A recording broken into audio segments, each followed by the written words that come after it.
kanina?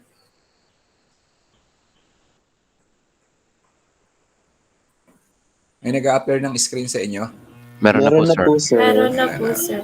Okay, very good. So, this lecture is sa second part ng agriculture and ecosystem. So, a picture you can see a landscape of animals, plants, the river system, the ocean. This is the ocean. Palagay ko this is a lake. Ano? Yan yung pag-uusapan natin in relation to human and agriculture, the food production. What are the relationship, how it affects yung things that you see around, the living things and the non-living things. You know? So this is part of our syllabus, the agricultural ecosystem, which we try to define the agricultural ecosystem, what are the components, types, services, and the threats to agricultural production. No? So, sa part 1, dinefine natin, and then what are the ecosystem, defined relationship, basic steps in food chain, discuss ko yan doon, the biodiversity, the services, no?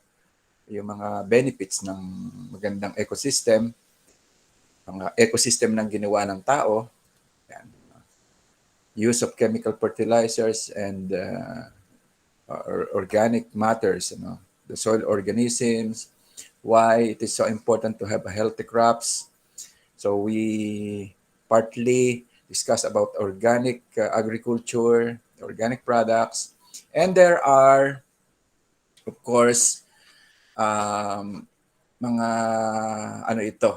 recommendations on how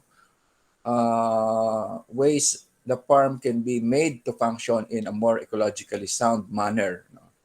First is we need to treat the soil as the valuable resource. It is by imposing its ability to grow healthy crops, recycle manure, crop residues, and or compost. I believe you already understand these things. Avoid the use of strong fertilizers and toxic chemicals. What else?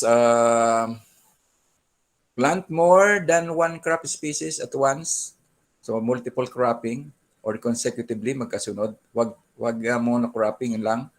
Various cover crops and interplanted crops can smother weeds and supply nutrients to other crops like legumes, yung mga beans, nakakapagpaganda ng soil yan because of the inherent na yung ugat kasi niyan, meron na siyang mga mga nodes na merong mga nitrogen fixing bacteria diyan, no? And if tilled in the soil, into the soil, cover crops can supply humus and nutrients to the soil. Crop rotations also provide similar benefits. So makikita niyo itong mga leguminous crops. Ini-intercrop natin yan kasi nagpapaganda ng lupa. And then finally, diversify the farms by raising variety of crops and animals. Not only can diversity protect against bad weather and volatile markets, iba-iba ang maganda yung iba-ibang tanim, but a variety of species is a closer approximation of a natural ecosystem than is a monoculture. Mapapansin niyo sample ng monoculture ay yung mga taniman ng palay. Halos talaga, as far as your eyes can see, puro palay. But ang recommendation ay magkaroon ng variety of species, of one or two crops and no animals. Yan yung mga monoculture. Later on, doon, if you watch the part 1, I have discussed the relationship between those types of organisms. So now, finally, sabi rito, a wise farmer should be an applied ecologist, aware of the variety and functions of both wild and domesticated plants and animals, and especially aware of the importance of good, healthy soil. So sabi nga, the secret is in the soil. What you see above is an indication of how, of the condition of those that are below or nasa soil. But this time, we move on to the topic called the components of an ecosystem, right? So merong tinatawag tayong living, also known as biotic component, and non-living, which is also known as abiotic component. Kasi yung A, pag kinabit yan, parang it's a contrary to the term. So, yung biotic is life, pag nilagyan ng A, non-life or non-living. Ganun ang English na language eh. So, what are ecosystems like? Ano ba ang itsura ng ecosystem? The short answer is incredibly diverse. Napakaraming iba-ibang uri na andyan. Not only can ecosystem vary in size, but they can also differ in just about every imaginable biotic, living, or abiotic feature. So tingnan natin na samples ng mga biotic or living things. So you have the protist, ito yung mga single cells, mga algae, fungus, bacteria, animals, and plants. Biologically, we are categorized as animals. Biologically, kaya hindi na sila human dyan. We belong to that, the living things. And the non-living things are, the samples niyan ay water, soil, air, minerals, and light. Some ecosystems are marine. Marine ay dagat yan, or water. Others are freshwater, rivers, and others yet terrestrial or land-based. So you can see here a forest and desert. Some facts or information. Ocean ecosystems are most common on Earth. Mas marami ang ang water or dagat, oceans. If you see, if you look at the whole Earth, as oceans and living organisms, they contain or cover more than 70%. Other records show 75%. But here, sabi niya, more than 70. So it's between 70 to 75% ng surface ng Earth is composed of oceans or water. Sa 70 to 75% na yon ng water, 1.8% or barely wala, hindi pa naka 2% ang fresh water. Yung fresh water, ito yung galing sa springs at ang classification niya, wala siyang salt. Whereas, siyempre sa ocean, sa dagat, yun yung maalat at hindi siya pwedeng gamitin inumin ng tao because of the salt contents. At very seldom din ang halamang magsusurvive sa inland na kundi diligan mo ng salty water. At the sad part is that only 1.8% ng total water ay fresh, including yung ating iniinom. So, terrestrial, land ecosystem cover the remainder of the earth, yung lupa. So, you have 70-30% noon to 30 to 25% noon lang ang land mass or lupa. Now, if we look the whole thing that we are talking about, we start with an individual. Here, it's an individual fish, isang isda, and a group of fish, itong mga isda na ito, you call it population or a school of fish. It's a population. In humans, or in human, yung a single person is an individual and a group of people is a population. When you have, in this example, different species na, may isda, may whale, may crabs, may ocean plants, mayroong jelly, At lahat ng yan would compose what we call community. No? And then, the community is part ng malaki pang parte ng tinatawag na ito na nga ang ecosystem. And an ecosystem, a big ecosystem is called biome, and the larger part is biosphere. No? Mamaya makikita natin what are the definition of those things. Ano? So let's talk about community. Ano? Kasi yung individual, madali namang siya ma-define. But what is a community? As a reminder, a community consists of all the populations of all the species that live together in a particular area. So yung lahat ng mga nakatira dyan at iba-ibang species ay isang community. The concepts of ecosystem and community are closely related. The difference that the ecosystem or that an ecosystem includes the physical environment, kasama yung tubig, kasama ang lupa, ang soil, trees, sun, ano? Kasi yun included doon sa abiotic, no? Hindi kasama sa concept ng ecosystem yung physical environment. While a community does not. Ang kasama lang yung isda lang, yung sample natin kanina. Yun ang pagkakaiba niya. When we talk about ecosystem and community of fish, community of jellyfish, community of, let's say, deer sa forest, yan, you call it community but not included yung soil, yung water, etc. In other words, a community is the biotic or living component of an ecosystem. No?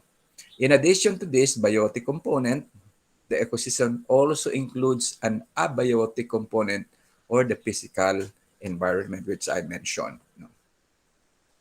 Terrestrial naman, we talk about terrestrial. Ito na yung nasa lupa. Here in this picture, there are several colors in the map.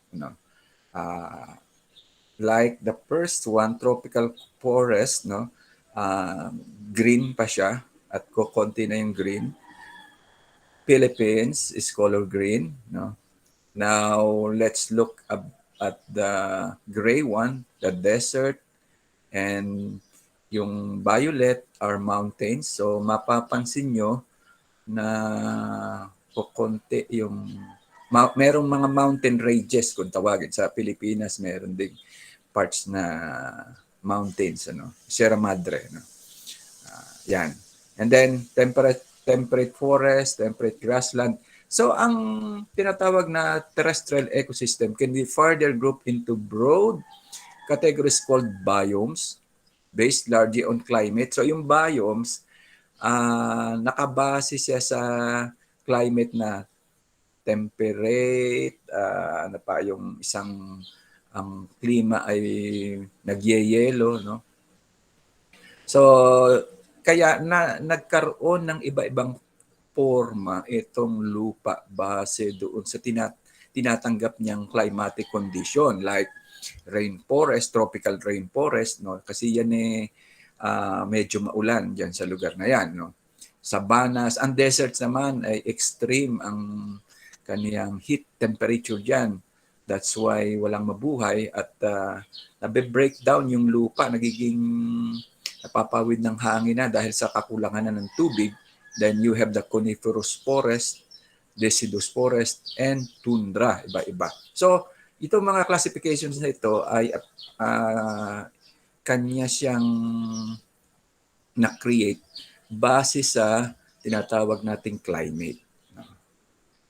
Now, another thing here is we need to understand an energy and matter ecosystem.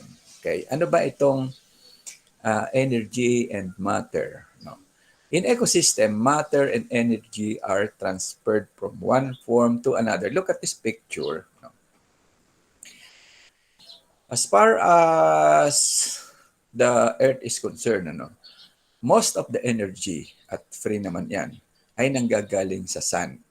So yung energy na yan, sun rays, mainit. So yan yung nagbibigay ng heat energy. Then nare-receive yan ng let's say itong puno na ito ng plants, ano? At yung kanyang dahon, kapag naka-receive ng sun's energy, together with water at saka ng carbon dioxide, ay nagpo-produce siya ng pagkain para sa halaman. But in turn, nagpo-produce din siya ng heat, no? Ang mga hayop, the same time, kumakain siya, also produces heat, no? Herbivores yung kumakain ng mga plants, and carnivores, ang favorite ay mga karne, no? Those things also produces heat. Yan. So matters refers to all of the living and non-living things in that environment. So merong matter na nasa buhay, merong matters na sa mga dead. Kung tawagin natin, non-life. No? Nutrients and living matter are passed from producer to consumers, then broken down by decomposer. Paano ba nangyayari yan? No? Yung matter na yan. So matter, we talk about yung concept ng mga atoms, molecules, yan yung mga basic component ng isang bagay. Kung sisilipin natin, compose tayo ng molecules, ng atoms, ng molecules, and then eventually, when things, yung nakikita nyo yan, ay mamamatay, dead woods will be eaten, will be decomposed. Animals will die, they will be decomposed ng mga naando sa lupa, mga decomposers, kasama na dyan ng mga algae and mushrooms. Even humans, when get decomposed, will be broken down into its simplest form. Babalik uli siya doon sa pagiging matter. No? So we are talking more on the biological aspect, not necessarily including the spiritual. No? Huwag muna natin pag-usapan yung spiritual, yung mga soul, mga spirits. Ano? Let's talk about the biological. Kaya minsan, nababanggit ko that humans are also classified doon sa animals. No? Not to degrade, siyempre, ang humans, but this is more on the biological aspect lang naman. Nutrients and living matter are passed from producers to consumers, then broken down by decomposers. As I mentioned, decomposers break down dead plants and animal matter. So, nga ay nagmula sa lupa, tayo, tao, babalik uli sa lupa. Kinasimpleng paliwanag dyan sa matter. No? Yan, pakinggan nyo. Teka, wait. Are you hearing the, no? Naririnig nyo yung sound ng, may recording kasi ito. Narinig nyo ba? Hello? Hindi po, sir. Hindi.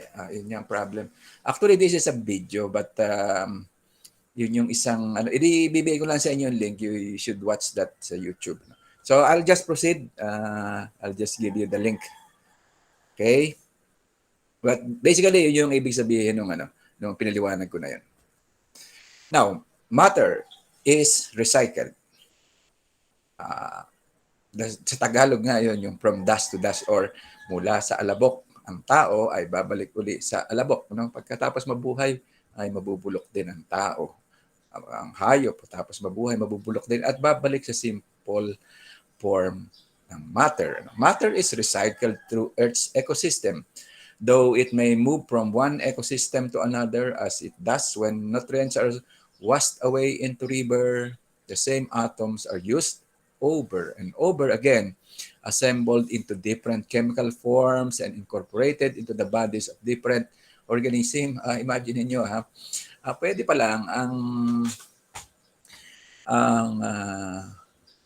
sabi yung pinakamaliit na parte, atoms, no? Atoms ng rabbit na matay, na decompose siya. Hindi kasi sisira ang atoms no? Na-decompose siya, tapos nakuha siya ng, let's say, ng plants. So, yung atoms na yun, palipat sa plants. No? So, pwedeng nare-recycle ang ang matter, no? Ah, at alam naman natin that it could either turn into solids, liquid, or gas. So, yan. Kasi meron na yung compound, no? Nagbaban na siya. So, merong elements na single, merong compound. At pwede kasing yan, along the way, ay yung matter could form another form. No? So, thanks to this recycling, the atoms that make up your body, or make up our body, right now, have long, unique histories. Baka pa pwede pa lang yung ano, atoms na galing sa mga past, baka napapunta sa atin. They've most likely been parts of plants, animals, other people, and even dinosaurs. No? So, imagine that, no? Pwede palang ganun. So, energy. Think about heat. Think about sun. No? Energy flow in is unidirectional or one way. So imagine light energy galing sa sun. Isang direction lang, papunta lang ng papunta rito.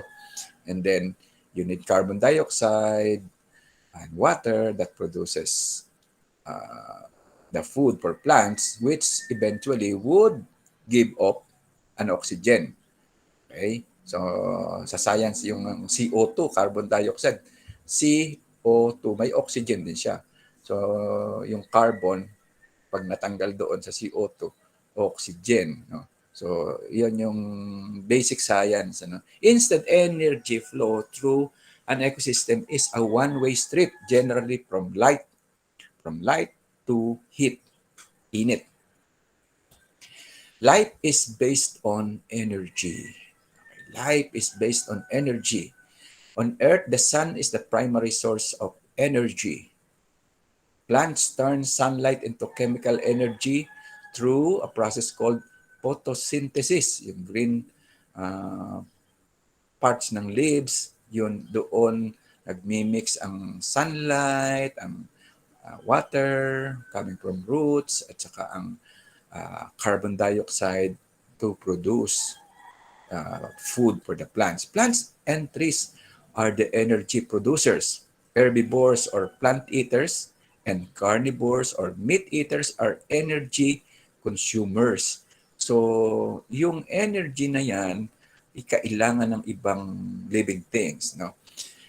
They take in the chemical energy from sunlight through the food they eat. With that energy, they carry out all the process of life. So, yan yung kaya tayo kumakain ng carbo for energy. No? Kasi kung minsan pag nagutom na, nalolobat na. Humans need energy to function. No? At yan nakukuha natin yung energy na yan, either plants or animals. So pasa-pasa ang energy din. So pag naubos na yung ating food sa katawan, we lost some energy. Sa bakit ka napapagod, bakit pag nagugutom ay nalalambot na, lack of energy, nalolobat. So we need energy. Usually energy usually enters ecosystem as sunlight and is captured in chemical form by photosynthesizers like plants and algae. Algae, ito yung mga lumot, no? The energy is then passed through the ecosystem, changing forms as organism metabolize, ginagamit na sa kanyang katawan, ito mga pagkain ito, produce waste, dumumi. Okay, imagine yourself, kumain, metabolize yung ating kinain, ay siyempre, doon sa ating inner, sa mga intestine natin, di naman pupunta talaga sa dugo yung solids, no? Yung mga dissolved minerals na lang at nutrients ang sasama sa dugo as form na basic chemical na yan. At yung mga solid parts would go away as waste, no? Eat one another and eventually die and decompose. Ganun kasimple pa lang pala ang buhay, no? Whether animals, plants, or humans. You eat, then you metabolize, you have waste, and then kung hayop yan, kakainin yung isang hayop, same thing, and die, and decompose, no? Medyo ang usapan natin ngayon, laging naandun yung reality ng something is living, then someone will be dying. No? That's the reality. No? Each time energy changes forms, some of it is converted to heat. No? Heat still counts as energy, and thus no energy has been destroyed.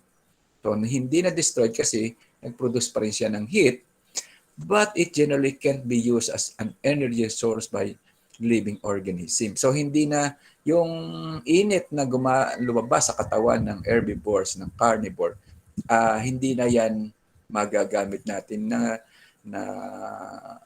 mapapakinabangan, nagdi-dissipate na yan, only yung galing sa sun. No? And heat still counts as energy, and thus no energy has been destroyed, but it generally can't be used as an energy source by living organism. Ultimately, energy that entered the ecosystem as sunlight is dissipated as heat and radiated back into space. So yung, when you imagine lahat na napuproduce na heat,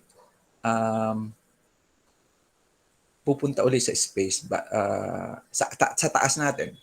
If we are talking about yung directional na kung nasaan tayo, although yung nasa other side of the globe, taas din ang tawag nila roon sa kanilang above head. No? So lahat yan nagpuproduce ng heat. This one-way flow of energy through ecosystem means that every ecosystem needs a constant supply of energy. Can you imagine if the sun would cease? Titigil na siya. So, posible naman yun na wala mo ng sun, but siguro mga 6 hours, 8 hours paggabi. Nabubuhay pa rin tayo. Why? Because meron tayong other source of heat, pwedeng yung body heat natin, merong electrical heat, pwedeng heaters, pwedeng katabi na sa tulog may heat. Tsaka ang talaga nagpo-produce ng heat sa atin yung pagkain na kinakain natin. Energy can be passed between organisms, but it cannot be recycled because some of it is lost as heat in its transfer. So, yun. Pag sumingaw yung init sa katawan natin, nag-dissipate na yun. Wala na siya. So, we need, again, to have food para mag-produce ng heat. Now, stability and dynamics of ecosystem. Ecosystem are dynamic system. Pag sinabing dynamic, siya ay progressive, siya ay buhay, siya ay pwedeng magbago-bago, no? Pwedeng, kumbaga sa chess, maraming pwedeng tira. Yun ang ibig sabihin ng dynamic. Hindi nakapako sa isang lang. Maraming pwedeng mangyari. Yun ang ibig sabihin ng dynamic system. No? And a static ecosystem. Yung namang isa, dynamic, yung isa static. Ang static, yan yung walang buhay, no? Dead ecosystem. Okay? Yan ang nakakatakot yan dead ecosystem, no? Just as a static cell would be a dead cell, no? At malalaman natin later on na there are some ecosystem that turns into static, no? Na mamatay na. Look at the rivers natin. Metro Manila, dyan sa Imus, Bulacan, naging static na they could not even support yung mga isda, mga living things doon because of ang dami ng mga components like chemicals, basura, poison, toxic matters, etc. that could have ultimately disrupted, nasira na talaga yung ecosystem. No? So yung naging na siya, hindi na siya dynamic. They could not support any life anymore. No? At higher levels of organization, organisms are dying and being born. Reality, dying and being born. Populations are fluctuating, dumadami in their numbers, and climate patterns are varying seasonally and is less predictable ways. Kaya nga, hindi natin masabi, babagyo ba ngayon? Supposed to be, sabi ng mga meteorologist, parang dapat ng November may mga bagyo. Hanggang December. Kulang tayo sa quota ng bagyo. So good yun dahil hindi babaha, walang strong winds na masisirang agriculture. But the downside, the other side of it is that supposed to be yung ulan na yan na normaling pumapatak sa atin, November, December, yun yung ating reserba na tubig sa dam na magsusuporta come February, March, April doon sa panahon ng tag-init. Ang problema, hindi dumating ang ulan na ine-expect natin in forms of bagyo. Kaya ang problema ngayon, baka maubusan o kulangin ng tubig during summers, ang mga dams.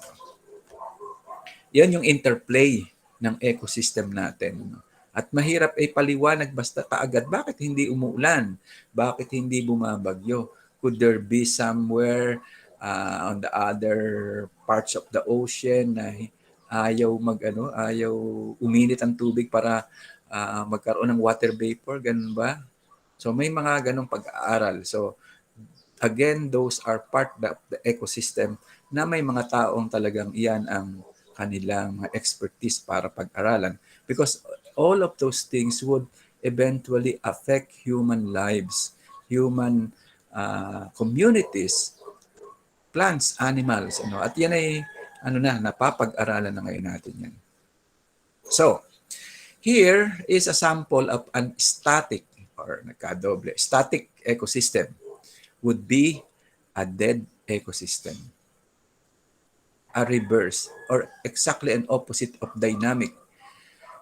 Maaaring ito'y causes ng natural ba o man-made ang mga static ecosystem. But the sad part of it is that humans are partly to blame dito sa mga static or dead ecosystem.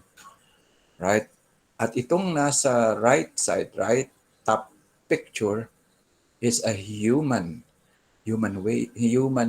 garbage. Yan. That could probably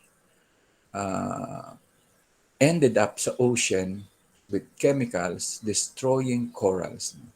Ito namang isa na mga puno na wala ng dahon at natumbang puno, pwedeng hindi ito human contribution. It could be cause of natural calamities, bagyo, no? Pwede rin naman na few months ago or even last year, mapakaraming mga forest fires sa US and other parts of the world na talagang pati bahay na malapit sa mga tinamaan itong mga forest fires na ito, nasunog. And ganun din ang mga vulkan.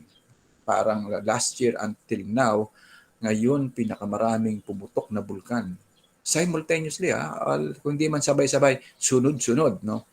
And our own here, yung ating Taal, still ay far from safe. No?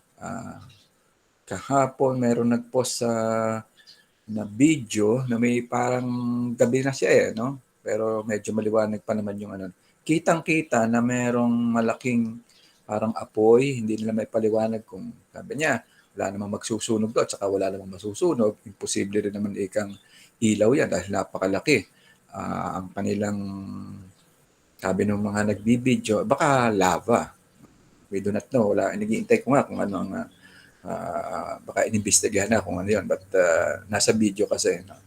Siguro yung mga taga parte ng dito sa lakeside ng Batangas. Lakeside yan. Mga taga roon. Well, anyway, kaya ako nabanggit yun because meron tayong tinatawag na equilibrium and disturbance. So equilibrium simply means balance, okay, equal. Samantalang yung disturbance may panggulo, mayroong sumisira sa equilibrium. ng ating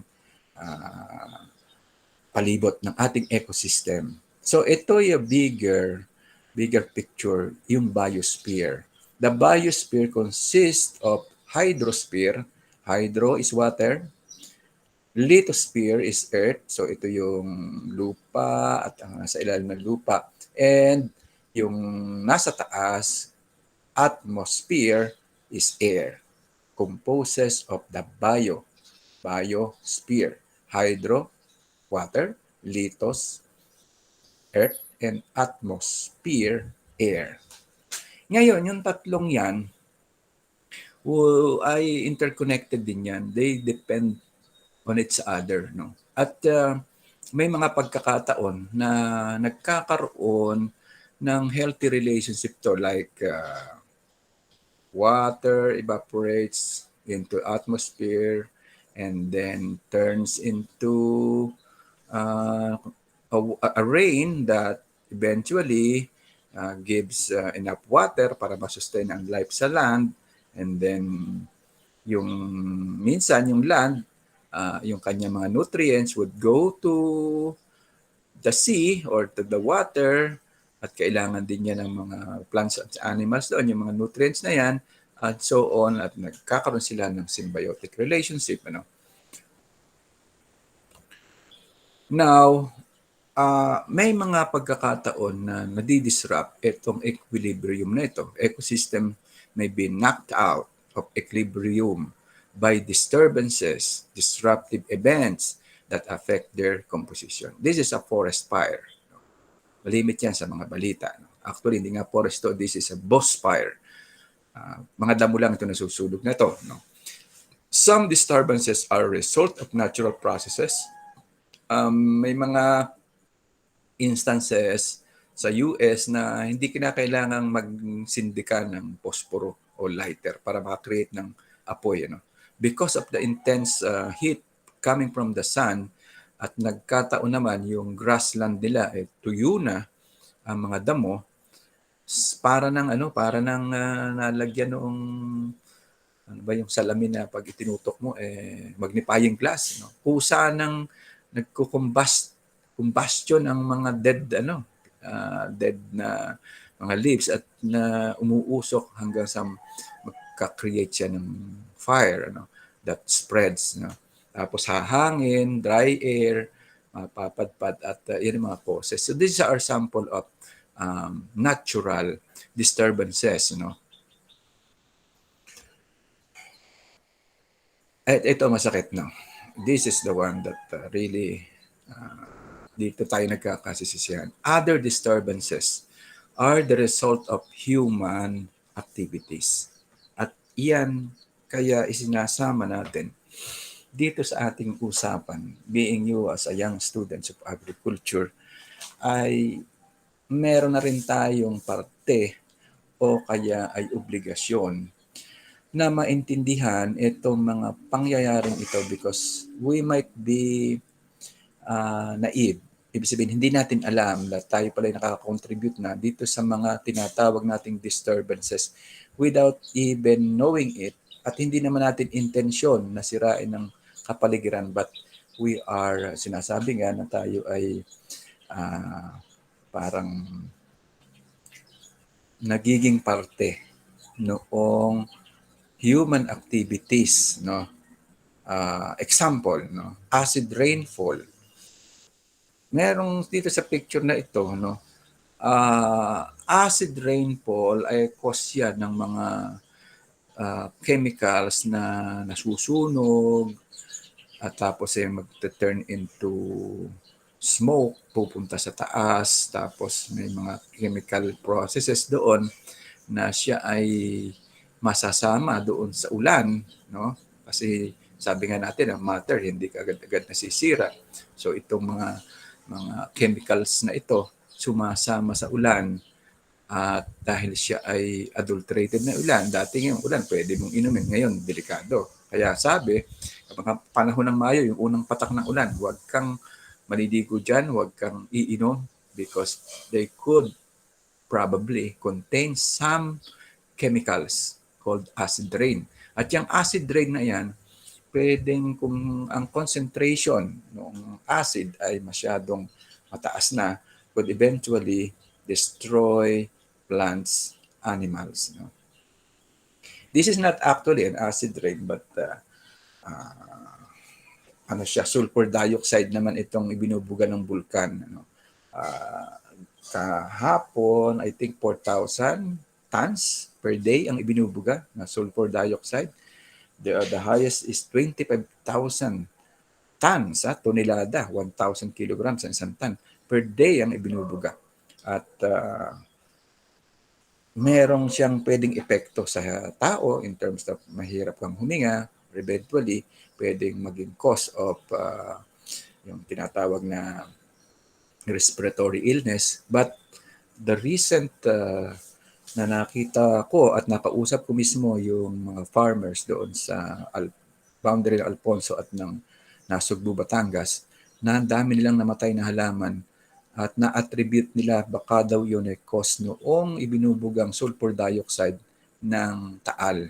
Kasi itong lugar na ito, dahil nga siya ay nasa western part o kanluranin ng bulkan, pag humangin kasi ang makikita mo yung hangin o yung usok towards the west part o yung kanluranin, naando sa kanluran kasi itong lugar na ito. At maraming namatay. Sabi noong kausap ko doon farmer, kasama yung isang official ng Department of Agriculture na kaibigan ko, they attest na talagang yung kanyang farm ay halos, pati daw damo, tuyo. So, it would be another form of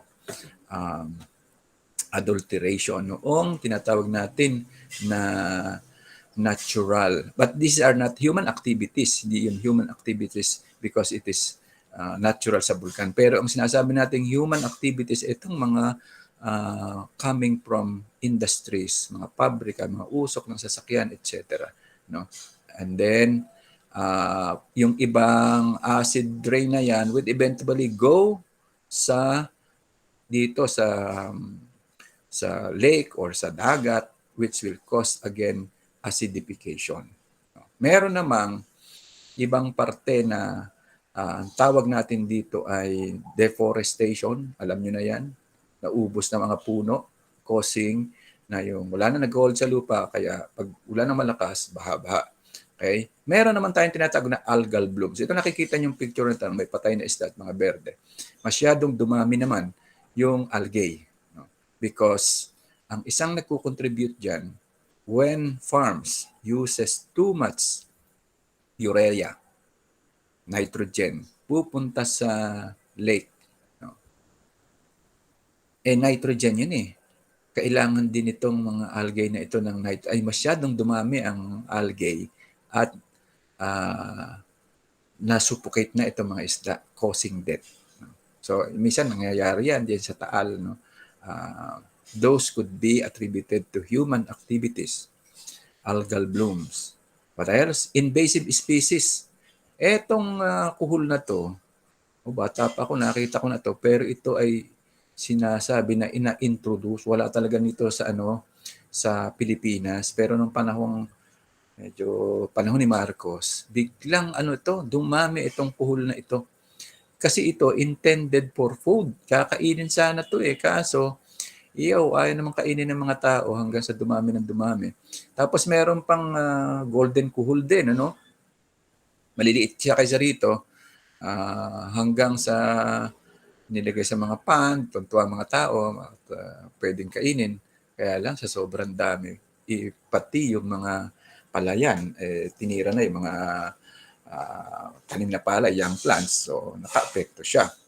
Etong puno na ito'y makahiya. Pero ito yung hindi nahihiya. Ito'y sobrang daming tinik, kaya niya sabi namin yung kalabaw o baka mapapunta sa gitna nito, hindi na makakaalis sa dami ng tinik nito. These are invading species. And itong isda na to, kilala nyo to, nasa aquarium to Ito yung janitor fish, na panlinis ng aquarium. Problema, yung mga sumawa na mag-alaga nito, tinapon, iniit siya sa ilog, Pasig River, hanggang sa dumami ng dumami. Ngayon, yung mga ito pala, hindi na lang mga dumi ang kinakain, pati yung mga young mga mga isda na ibang species kinakainan niya. So, they invaded. So, yan yung mga pwedeng makakadisrupt ng ating ecosystem. So, different ecosystem may respond differently to the same disturbances. Merong iba nakaka-recover. Kaya ako iniligay ito ritong Ilog Pasig na ito, o Pasig River. Traditionally yan, lagi nang marami yung mga yung halamang yan. Ano bang tawag natin dyan? Mga water lily. No? Iba, galing pa yan sa sa Laguna Lake. No? Ano dyan, talagang tinatrabaho nilang tanggalin yan. Tapos iba, dinadry, ginagawa mga bags, handicrafts, yon. Pero hindi maubos-ubos itong water lily na ito talaga. So, yan ay nakakabara din sa mga daanan at which could in turn aggravate yung water level, yung baha. So, kinakailangan ito ay laging nililinis. But ang mga talaga nakakasira dito are yung mga waste from factories, housing, na naging naging pinakamalaking tapunan ng dumi itong bodies of water na ito. So, halos namatay siya. At buti na lang may mga recovery programs ang government. Una, tanggalin ang dumi. Ito, yan yung mga yan. I-desilt, ibig sabihin, tanggalin yung mga lupa sa ilalim para lumalim uli siya. And then, may mga programs na yung mga riverbanks ay gagawing lalagyan ng mga parks. No? And, ang isa dyan, tinanggal yung mga illegal settlers, yung mga squatters, tinanggal. Kasi, dyan dyan na lahat ang dumi nila, human waste, etc., ligpit, no? Alagang baboy, dyan ang pupunta. Can you imagine gaanong karaming pollutants ang naandyan? So, some could recover, but iba hindi, or not at all. Now, there are some terminologies na ginagamit natin pagdating doon sa capacity nito mga ito, kung siya ba'y paano makakabalik sa kanyang normal na estado. Two terms, yung isa resistance, ang isa resilience. Naririnig niyo na siguro yung word na yan, resistance. Ecologists sometimes use the two parameters to describe how an ecosystem responds to disturbances. These parameters are resistance and resilience. The ability of an ecosystem to remain at equilibrium, yung patas lang siya, pantay, kahit may disturbances, is called resistance. Anong ibig sabihin yan, di ba? May mga virus, para nyo maintindihan, virus ngayon, na sabi na resistant na siya sa drugs. Resistant na siya sa vaccine. Ibig sabihin, naka-adjust na siya. Kahit bigyan mo siya ng bigyan ng mga contraindication, pag ang virus na yan ay resistant na, hindi na siya tatablan ng antibiotic. Yun yung sinasabi natin na response nitong part ng ecology ng organism na i-resist niya yung mga threat sa kanya.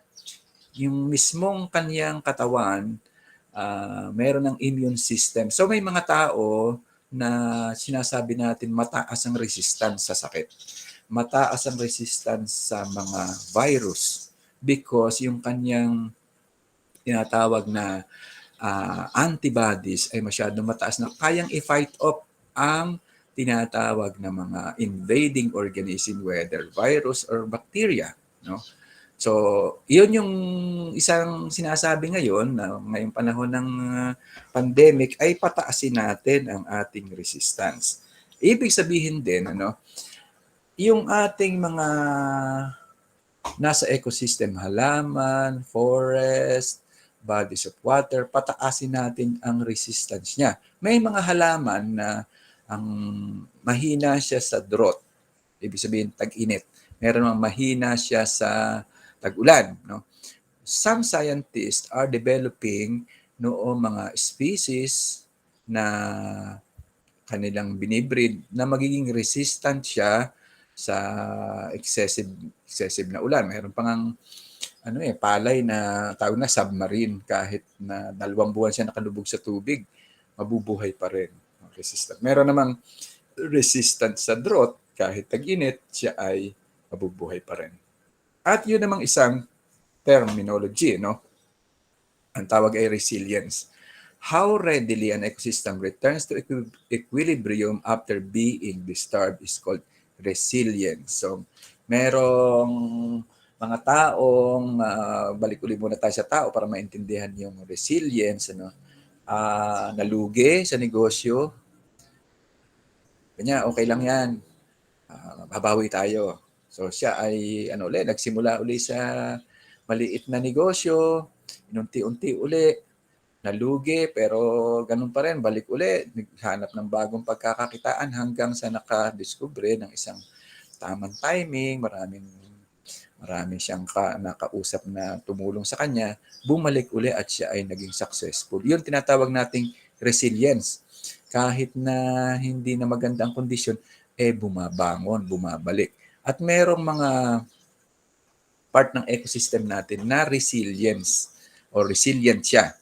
Sample nito, itong fire sa Yellowstone. Nasunog yung forest, no? Pero dahil siya ay resilient, itong forest na ito parang pinagpag lang niya. No? After 1 year, lalong gumanda. Sumulpot ulit yung bagong dahon. Kasi hindi nasunog yung ilalim eh. Nandun pa rin yung kanyang root system. So, nasunog lang yung mga branches, pero resilient, hindi mapatay. Nabuhay ulit. So, yan yung term natin. Gaano kabilis bumalik ang isang nasirang ecosystem. So, resilient. Merong mga programa nga ngayon na tinatawag na yung climate change resilient or resiliency. Kahit magpalit-palit ang panahon, tutuloy pa rin ang kanyang farming. Kasi ang ginamit niya mga halaman ngayon ay tinatawag na climate change resilient crops. Yan. So, science na ang ginamit niya dyan.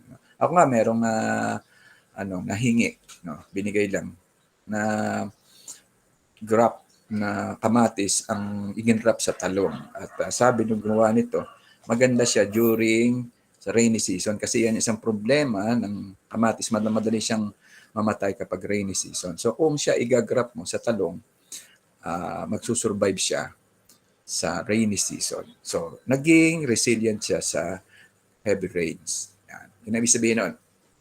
So, an ecosystem, I think we will be ending in this slide. Ecosystem resistance and resilience are important when we consider the effects of disturbances caused by human activity. Ito, walang kaduda-duda, human activity. Ito, nakikita niyo ito. Buti sana kung pera to no? Kaya kaso basura, plastic, etc. Lumulutang sa patay na ilog, and then you have the illegal settlers. Wow. If a disturbance is severe enough, it may change an ecosystem beyond the point of recovery. Can you see some recovery can be done here? It could push the ecosystem into a zone where it is no longer resilient. Baka hindi na makabalik. Yung kung sa taong nalugi, baka hindi na makabalikwas yan. Hindi na mag-iisip pa. So these things, itong ilog na to, if you look at it as a simple person, ako sasabihin ko wala na. Dedo na to. Wala na to. Patay na. Ni mikrobyo hindi mabubuhay dyan sa dumi. No? So a disturbance of this sort could lead to permanent alteration or loss of the ecosystem. So we lost the water, probably yung supposed to be isda dyan ay gone forever. Wala na yan. But kaya lang isda, mapapalitan pa. Pero I don't know if it's possible. Pero may mga nag-iisip naman, nililinisan niya yan. So, we will not continue with this food chain now, but ititira natin sa susunod na meeting natin. And This is the last slide for today, the ecosystem. The point here of explaining it to you, no, itong ecosystem is, this is actually all our obligation. Obligasyon natin to, no, na intindihin. Simula intindihin, anong epekto nito sa atin? Anong epekto? Ayan, kaya yung last slide niyan, pasintabi na kung kayo magtatanghalian na eh. Ito pa yung last picture, but this should remind us that we need to take care of our environment. This could be caused by human, yung poor planning ba ng dapat hindi pinayagang mayroong human settlement dyan. No? Dapat tinuruan bata pa lang na ang mga basura ay ilagay sa tamang lalagyan at kolektahin. At pagkatapos yung collection system ay maayos at may paglalagyan maayos din. Ano? So, because of lack of coordination, planning ng human, ito ang ating bayad natin. Ano? We lost part of our ecosystem, and ang sabi nga, the sad part of it is we could be losing that ecosystem permanently, and we do not want that na mangyari pa dito sa atin sa ibang lugar. So, young people as you are, this is the lesson for today. Take care of the environment.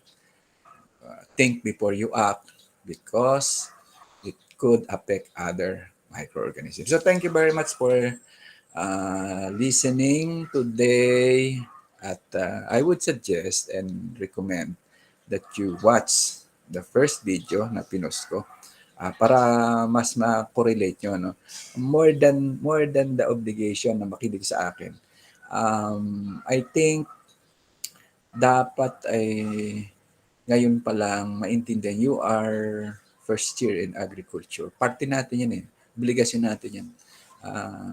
There's no other uh, people or person who has the greatest understanding of all these things but you, agriculture students. Kasi you know the interrelationship, you know the effects of these things and effects to human lives. Ay yan ang gusto kong ipahatid sa inyo, no? Na huwag niyong alisin sa isip niyo that we are part of a great ecosystem, and what will be doing today, what we are doing today could be harvested by